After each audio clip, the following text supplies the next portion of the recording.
Olá pessoal, essa é uma aula sobre tudo o que você precisa saber sobre hérnias de disco da região lombar. Então, inicialmente, a gente precisa lembrar que estamos vivendo uma verdadeira epidemia de dores lombares, muito causado então pelas mudanças do estilo de vida da população mundial. Esse é um estudo muito interessante que mostra os anos vividos com incapacidade em todo o mundo, isso daqui separado por doenças. Então aqui dados de 1990 mostrando que as dores lombares eram as campeãs de anos vividos com incapacidade no mundo. E dados da década passada já mostram então um aumento desse poder de causar incapacidade que a dor lombar tem, né? Aumentou bastante a liderança em 2013 e tem aumentado ainda mais, né? Então vamos primeiro mostrar o que é o disco intervertebral. Então o disco intervertebral, como o próprio nome diz, é a estrutura que fica entre as vértebras, né?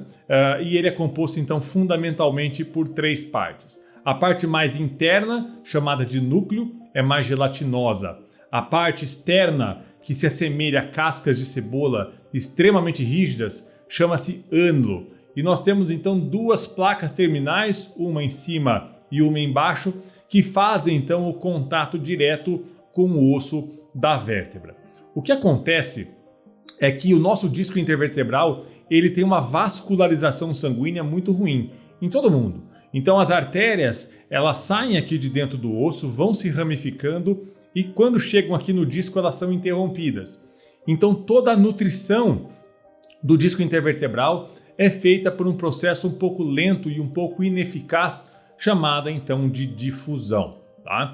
Então desde a mais tenra idade, desde a adolescência, nós temos então uma propensão a sofrer degeneração do disco intervertebral por conta dessa vascularização um pouquinho mais deficitária, digamos assim.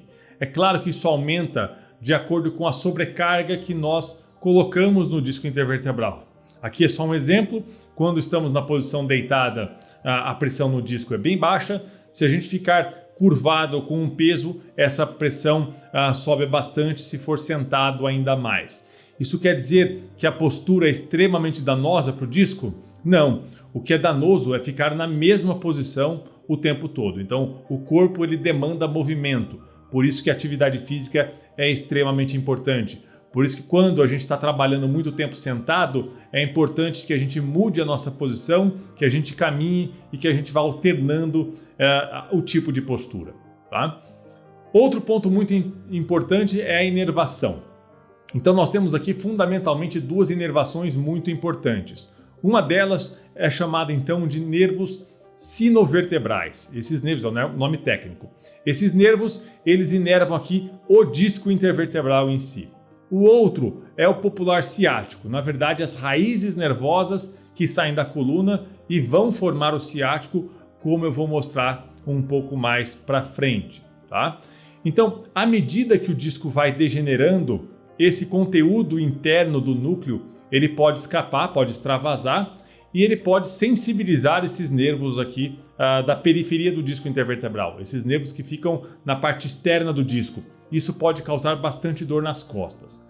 Em alguns pacientes, o disco ele escapa um pouco para trás e comprime o nervo que desce para a perna. É isso que é a hérnia de disco.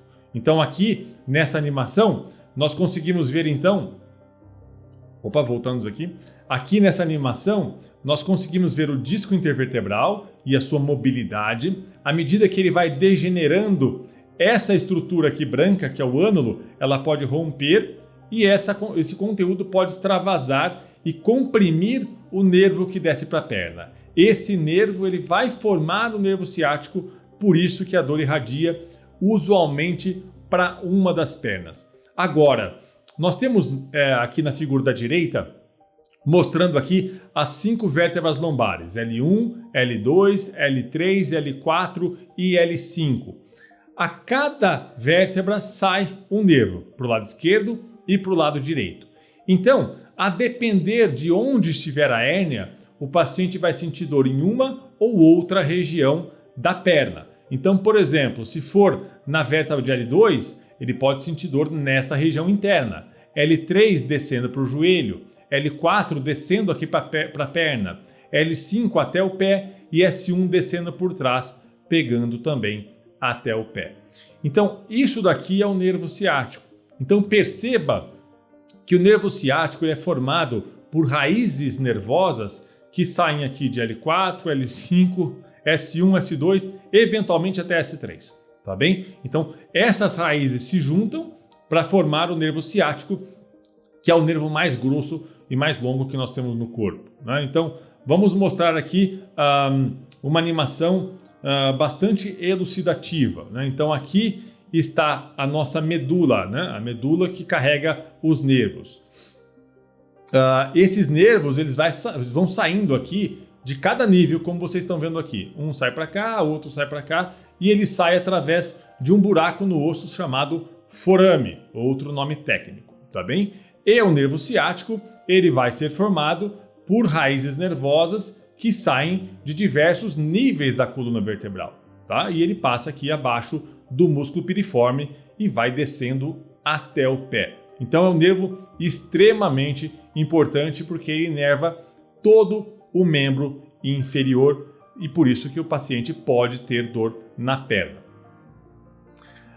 Pacientes que têm mais chances de ter hérnia de disco. Os homens têm 2 vezes mais chance de ter hérnia de disco do que as mulheres. Pacientes com muita sobrecarga na coluna, isso pode ser pelo trabalho, pode ser inclusive por atividades esportivas muito extenuantes. Os pacientes com obesidade, claro que aumenta o risco. Tabagismo, extremamente importante. Quem fuma tem 4 vezes mais chance de ter hérnia de disco. E pacientes com história familiar, ou seja, quem tem parentes com hérnias de disco tem mais chances de ter hérnia de disco porque tem um componente genético envolvido. O que o paciente sente? Qual que é o quadro clínico? Normalmente uma dor na região baixa que irradia para um dos membros inferiores, a depender da posição da hérnia pode irradiar até para as 2 pernas. Pode haver dormência, que é a diminuição da sensibilidade, pode haver formigamento e eventualmente perda da força da perna. E o que normalmente faz a dor piorar? Quando o paciente flexiona a coluna, quando ele dobra, quando ele tosse, espirra ou quando ele fica muito tempo sentado. Normalmente isso faz a dor piorar bastante. O exame físico é muito importante e nós podemos encontrar reflexos, e eu vou explicar depois, diminuídos, podemos encontrar a força muscular diminuída e existe uma manobra que nós elevamos a perna do paciente e isso também pode causar bastante dor. Vou falar mais para frente. Exame complementar, exames de imagem. Normalmente esses pacientes são submetidos à radiografia, à tomografia ou ressonância nuclear magnética. O raio-x não consegue ver propriamente a hérnia, tá? A tomografia consegue, a ressonância é a que melhor identifica não só o tamanho, mas a forma da hérnia de disco. Existe um exame também chamado eletroneuromiografia, que são exames que vão medir a condutividade elétrica dos nervinhos da perna e isso pode auxiliar também no diagnóstico. Então aqui do lado direito, nós estamos vendo uma imagem clássica de uma ressonância nuclear magnética de um paciente com hérnia de disco, tá? Então aqui estaria o disco, entre aspas, normal e essa região aqui é a região herniada, digamos assim, tá? Então, toda essa região aqui deveria estar branquinha, que é a região por onde passam os nervos. E essa região azulada aqui desenhada é a que escapou e está comprimindo o nervo que está descendo, nesse caso aqui, para a perna esquerda. Aqui na ressonância, aqui ao lado direito e aqui ao lado esquerdo, tá bem?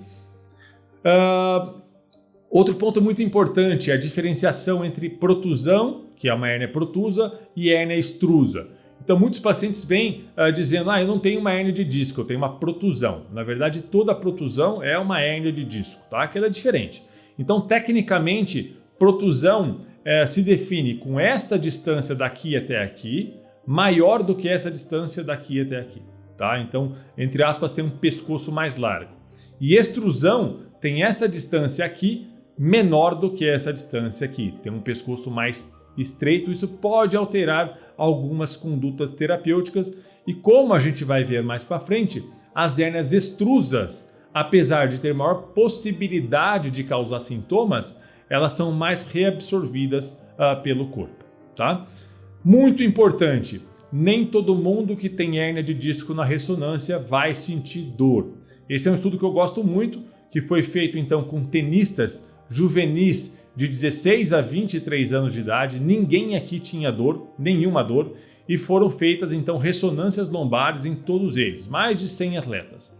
E eles perceberam aqui, falando sobre hérnia de disco, que 31% desses atletas tinham hérnia de disco e não tinham dor nenhuma. Então, pacientes com alteração na ressonância não necessariamente têm as suas dores relacionadas à hérnia. Isso é muito perigoso, porque não opere uma hérnia só porque ela aparece na ressonância. Muitas vezes ela não está causando sintoma e nada deve ser feito com ela, tá bem?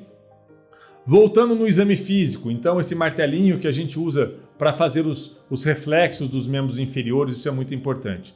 E essa é a manobra que nós chamamos manobra de Lazegue, que nós elevamos a perna do paciente e isso estica o nervo ciático e muitas vezes o paciente com hérnia de disco tem dor a essa manobra de exame físico.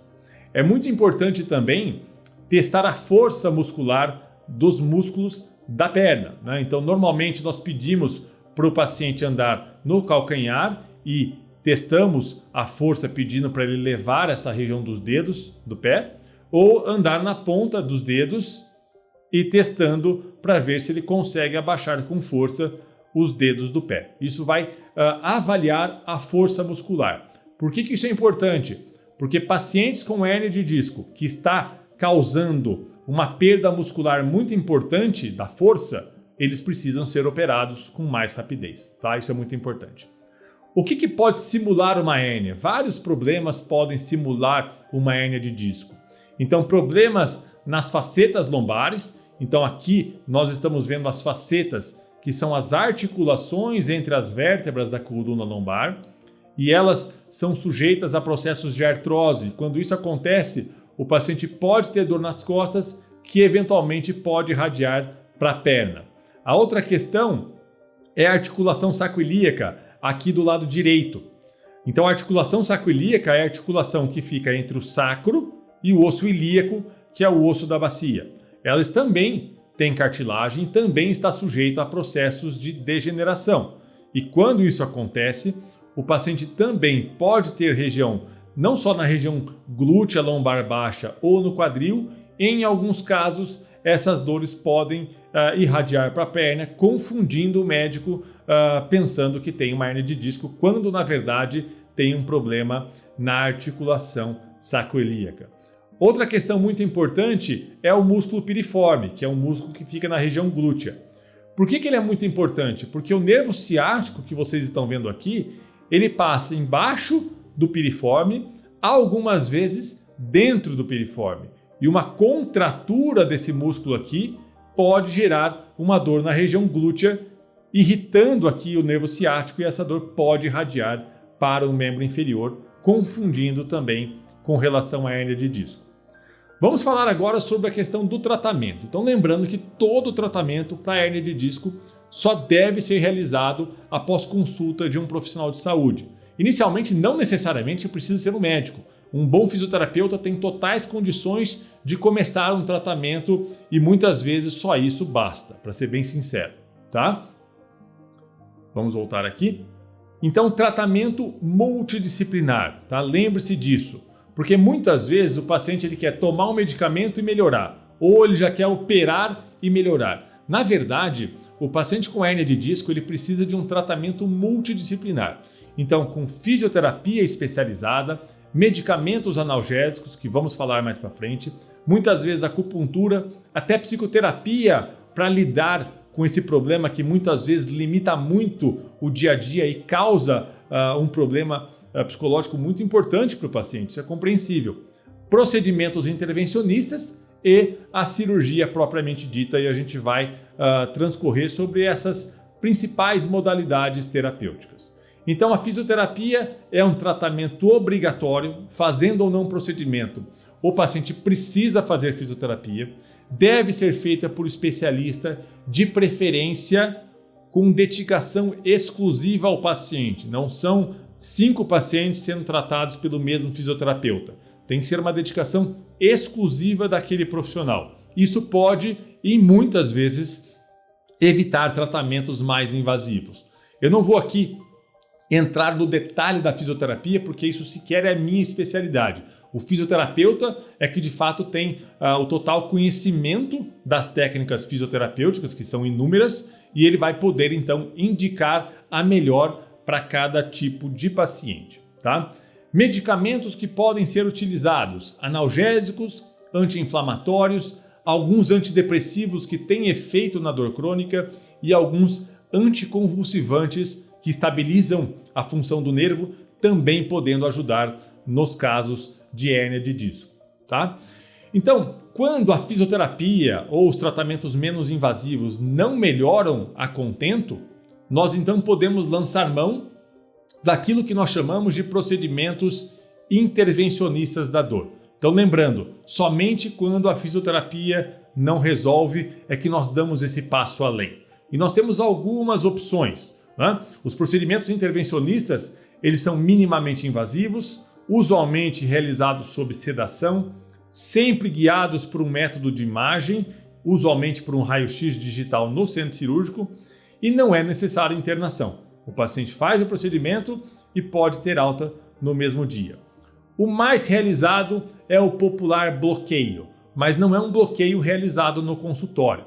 É um bloqueio realizado no centro cirúrgico, onde o paciente fica deitado de barriga para baixo, recebe um sedativo e nós vamos localizar os nervos, as raízes nervosas que estão sendo comprimidas pela hérnia com o uso de um aparelho de raio-x digital. E nós vamos guiar algumas agulhas ao redor desses nervinhos comprimidos e nós vamos injetar uma substância anestésica e anti-inflamatória. Existe um trabalho científico, eu acho que muito interessante, que eles recrutam vários pacientes que estão com hérnia de disco, não estão melhorando com a fisioterapia e estavam sendo encaminhados para a cirurgia porque não estavam tendo melhora. Eles submetem esses pacientes a esse procedimento e mantêm os pacientes em regime de fisioterapia. 20% desses pacientes precisou operar. Eles já tinham hérnias mais graves que não melhoravam com a fisio e apenas 20% precisou operar com o uso desse tipo de procedimento associado à fisioterapia. Algumas vezes nós temos que lançar mão de um procedimento chamado epiduroplastia. O que acontece? Quando tem uma hérnia de disco e tem uma compressão de um nervo, gera inflamação. E muitas vezes essa inflamação acaba gerando aderências, algumas cicatrizes fininhas ao redor da raiz nervosa. E isso pode dificultar não só a irrigação sanguínea, mas comprimir aquela raiz nervosa, ajudar a comprimir. Então a epiduroplastia é um nome feio, nós colocamos uma agulha por um orifício ósseo natural que nós temos acima do cóccix, o paciente também dormindo, e navegamos um catéter, também guiado por um raio-x digital, até essa região da hérnia de disco, onde a gente consegue colocar aqui, injetar algumas substâncias anti-inflamatórias e anestésicas de dentro para fora, né? Isso é mais eficaz do que o bloqueio que eu citei anteriormente. Nós só fazemos isso quando o bloqueio não tem um resultado muito duradouro que pode acontecer. A outra possibilidade é o que nós chamamos de descompressão percutânea do disco intervertebral, que só serve para alguns tipos de hérnia. Nós chamamos de hérnias protusas contidas. Isso não serve para hérnia extrusa. Então aqui novamente uma animação mostrando a hérnia de disco. E nesse procedimento que nós vamos colocar uma agulha dentro do disco intervertebral, sem necessidade de cirurgia, com o paciente sob sedação. E por dentro dessa agulha que vocês estão vendo aqui, nós vamos colocar então um dispositivo, nós chamamos então de probe, que aí tem várias tecnologias envolvidas. Essa que eu estou mostrando para vocês é a tecnologia de radiofrequência, que vai então queimar essa regiãozinha aqui, permitindo então que a hérnia volte ao menos parcialmente, descomprimindo a raiz nervosa. Outras tecnologias utilizam, por exemplo, o método de sucção, que é essa que vocês estão vendo aqui. Inclusive, nós conseguimos ver aqui, através desses caninhos, os fragmentos da hérnia sendo retirados, tá bem? Reabsorção de hérnia, muito importante, pouca gente sabe disso. As hérnias de disco podem ser reabsorvidas espontaneamente pelo corpo, motivo pelo qual, quando possível, a gente evita uma cirurgia até para aguardar que isso aconteça. E muito importante, quando piora a hérnia, então, por exemplo, uma hérnia extrusa em 1 a 2 anos, ela é reabsorvida em 70% dos casos contra 41% das hérnias protusas. Existe outro tipo de hérnia chamada hérnia sequestrada, onde escapa de fato, divide, a hérnia sai, descola do disco intervertebral. Em quase a totalidade elas são reabsorvidas, tá? Parcialmente pelo menos. E totalmente elas são reabsorvidas em 42%. As extrusas em 15%, tá bem? Cirurgia para hérnia de disco. Isso é muito importante. Quando há a indicação de uma cirurgia para hérnia de disco? Em fundamentalmente 2 situações. Primeira situação, quando o paciente tem uma dor muito forte que não melhora com nada. Aí tem que operar. Ou quando o paciente tem uma perda de força muscular progressiva. Aí também tem que operar. Então a pergunta que a gente faz é: quando que vale a pena correr o risco de uma cirurgia? Vale a pena nessas 2 situações. Por quê? Porque quando a gente pega hérnias um pouquinho mais simples, comparando esses pacientes operados em 1 a 2 anos, os resultados são semelhantes ao tratamento conservador e aí não tem por que correr o risco da cirurgia. E nós temos aí fundamentalmente 2 tipos de cirurgia. A primeira seria uma cirurgia endoscópica, que é a cirurgia um pouquinho mais recente, onde os cortes são bem pequenininhos, de 1 centímetro ou até menos, é colocada uma cânula, né? Primeiro é uma punção com um fio guia, depois é colocado um dilatador, questões técnicas, e por dentro disso aqui a gente consegue colocar uma cânula, tá? E aí, visualizando isso daqui, é possível retirar os fragmentos do disco intervertebral. É claro que tem que tomar muito cuidado com esse nervinho aqui. E a cirurgia, entre aspas, convencional, onde ela então é um pouquinho mais invasiva, digamos assim, o corte é um pouquinho maior, é importante então que o cirurgião consiga chegar até a região da hérnia de disco. E por essa técnica é preciso fazer o que nós chamamos de laminectomia. O que é isso? Lâmina é essa região do osso que vocês estão vendo aqui. A laminectomia é feita então a retirada com uma broca mesmo desta região do osso para que se consiga chegar até a região da hérnia e dos nervos. Nesse momento é afastado então essa região, muito cuidado aqui com a região dos nervos, tá bem? E aí pode ser retirado o fragmento da hérnia de disco. Então, fundamentalmente, isso é o que nós precisamos saber para diagnosticar e tratar um paciente com hérnia de disco da região lombar. Um abraço aí para vocês.